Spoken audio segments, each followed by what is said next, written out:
আমি পরিষ্কার বলি, নবী প্রেমিক তাওহীদি জনতাকে পরিষ্কার বলি, বাংলাদেশের উলামায়ে কেরাম, ছাত্র জনতা, ইসলামী সংগঠন, তাওহীদি জনতা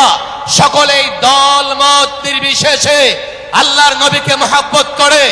এতটাই মহব্বত করে ও দুনিয়ার মানুষ, শাসক গোষ্ঠী, রাজনৈতিক দল, পরাশক্তি, শুনে রাখো, আল্লাহর নবীর ইজ্জতে যদি আঘাত হানা হয়, আল্লাহর নবীর ইজ্জতে যদি আঘাত হানবার চেষ্টা করা হয়, আল্লাহর নবীকে নিয়ে যদি কটূক্তি করবার চেষ্টা করা হয়, আমি জানি না কে কটূক্তি করেছে, আমি জানতে চাই না কোন পরাশক্তি কটূক্তি করেছে, আমি বুঝতে চাই না কোন দেশ থেকে কটূক্তি করেছে। এই ভূখণ্ডে, এই পৃথিবীতে, এই ধরায় যেখান থেকেই আল্লাহর নবীকে নিয়ে কটূক্তি করা হবে, আল্লাহর নবীকে নিয়ে কুৎসা রটনা করা হবে, পরিষ্কার বলছি, আমরা যেখানে থাকি না কেন নিজের জায়গা থেকে প্রতিবাদ গড়ে তুলবো, রাজপথে প্রতিবাদ গড়ে তুলবো, মিছিল করব, মিটিং করব, আল্লাহর নবীর ইজ্জত হেফাজতের জন্য প্রয়োজনে লড়াই করব।